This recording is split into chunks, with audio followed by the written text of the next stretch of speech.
This is Hacker Public Radio, episode 3717 for Tuesday, the 1st of November 2022. Today's show is entitled, Video Editing with Shotcut on a Low-End PC. It is hosted by Mr. X and is about 12 minutes long. It carries a clean flag. The summary is, in this episode, I explain how I use the Shotcut video editor to edit video on a low-end PC.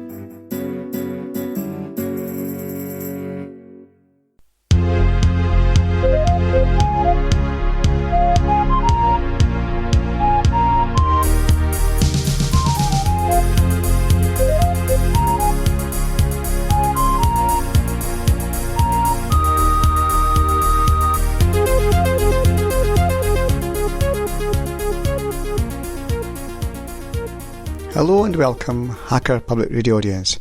My name is Mr. X and welcome to this podcast. As per usual, I'd like to start by thanking the people at HPR for making this podcast possible. HPR is a community-led podcast provided by the community for the community. That means you can contribute too. The HPR team have gone to a great deal of effort to simplify and streamline the process of providing a podcast. There are many ways to record an episode these days, using phones, tablets, PCs and the like. The hardest barrier is sending in your first show. Don't get too hung up about quality, it's more important just to send something in. The sound quality of some of my early shows wasn't very good. If I can do it, anyone can, and you might just get hooked in the process. Looking at the HPR site, my last episode was back in November 2021. I suspect, like many others, life has become more complicated and I find I have much less spare time. And because I have much less spare time, I have much less time to pursue my hobbies. And because of this, I have less to speak about. And because of this, I have less time to record what I've been doing, and it all turns into a vicious circle. Fortunately, I recently had some time off work and had a lovely holiday. During the holiday, I ended up recording some video, which I decided I wanted to edit. I've done some video editing in the past, using various editing packages. The best and most recent of which is Shotcut, and that's what I'm going to talk about today. So, the specifics about my setup and the files I'm working with, the video files that I'm currently that I edit have a resolution of 1920 by 1080, codec H.264 MPEG-4 of a frame rate of 30 frames per second. My computer is a Dell Optiplex 780. It's fitted with a huge 4 gigabytes of internal RAM, not these days, and an onboard video graphics card. So yeah, it's pretty puny.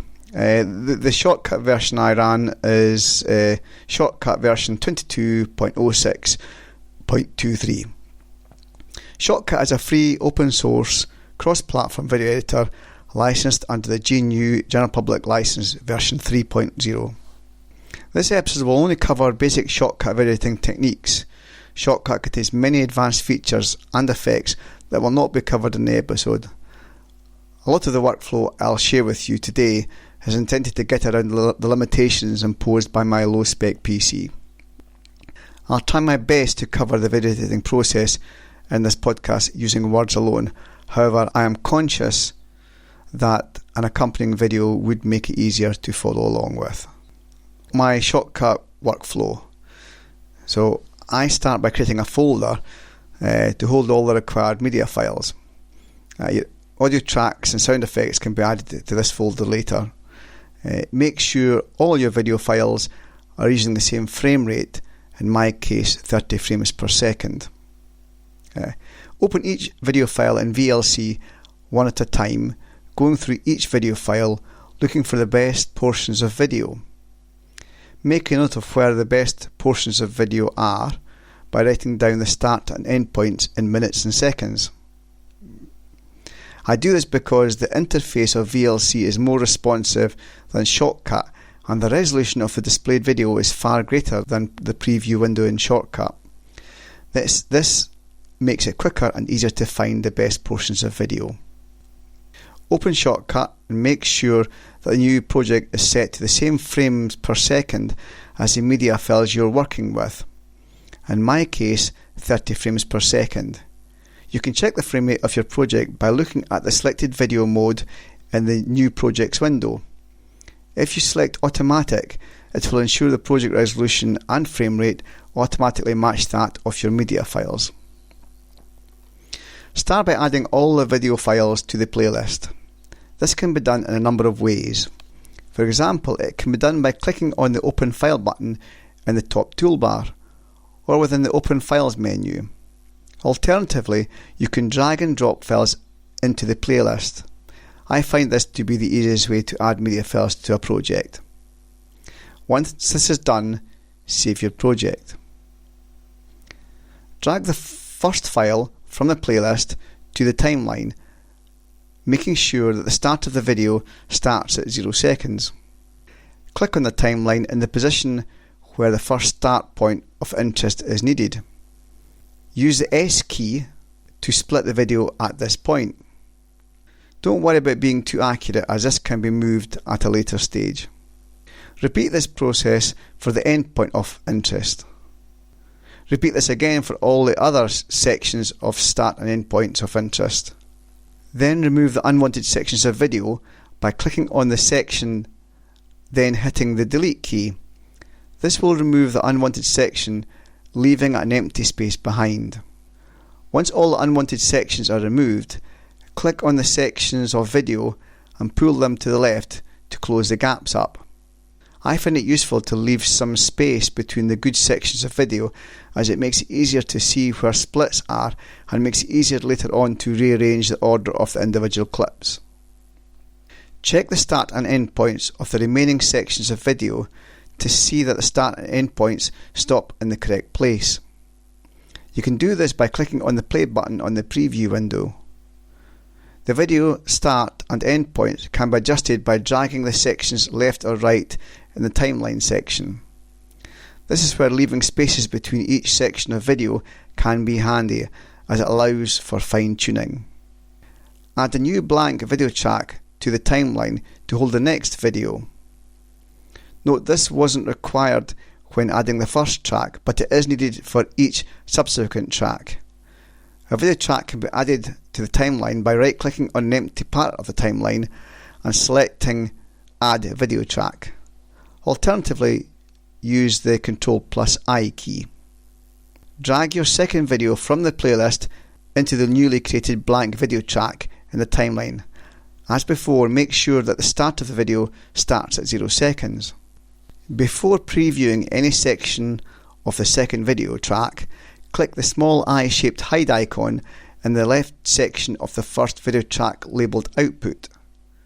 This will prevent previewing both video tracks at the same time. Repeat the process above of chopping the second video track into sections using the S key to split the video up. Remove the unwanted sections. Finally, adjust the start and end points of the remaining sections. Repeat the steps above to add the remaining video files one at a time from the playlist to the timeline. When complete, you end up with separate video tracks in the timeline, each containing good sections of video. At this stage, I can't be too specific about how to continue, as there are a number of different options depending on your particular project. You can, for example, start by combining the good sections of video into one video track by dragging them from one track to another, then add, if required, an audio track, or you can add the audio track first and then try to sync things up to the audio track, moving bits and pieces of video into one video track, remembering to hide the unwanted sections of video by clicking on the small hide eye icons. Don't do too much editing without saving the project. If you get a message about low memory, save the project and then reopen Shotcut. To export the final video, click on the export button in the toolbar. I pick the default option. This creates an H.264 AAC MP4 file suitable for most users and purposes. You can check the frame rate is the same as your original media files by clicking on the Advanced tab. Click the Export File button and give it a file name. It may take some time to create the export file. This will be dependent on the speed of your computer and the length and resolution of your project.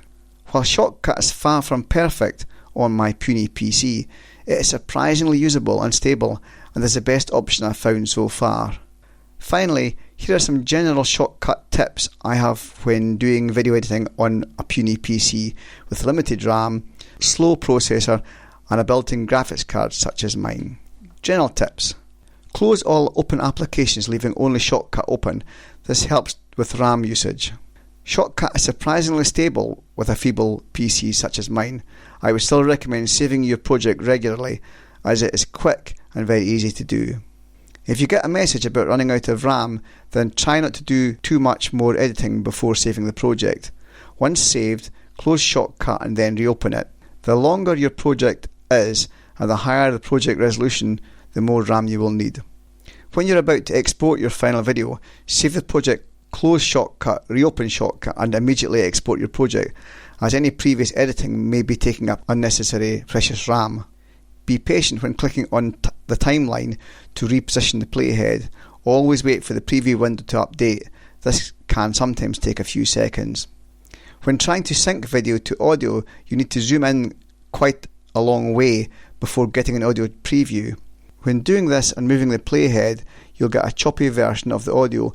With this, it is still perfectly possible to find the beat of the music, allowing you to sync your video to the music. If this doesn't seem to work for you, then try zooming in closer. Okay, that's about it for this podcast. I hope it wasn't too boring and it made some sense. If you want to contact me, I can be contacted at mrx@hpr@googlemail.com. That's mrx@hpr, the @ googlemail.com. So until next time, thank you and goodbye. You have been listening to Hacker Public Radio at hackerpublicradio.org. Today's show was contributed by a HPR listener like yourself. If you ever thought of recording a podcast, then click on our contribute link to find out how easy it really is. Hosting for HPR has been kindly provided by anhonesthost.com, the Internet Archive and rsync.net. Unless otherwise stated, today's show is released under a Creative Commons Attribution 4.0 International License.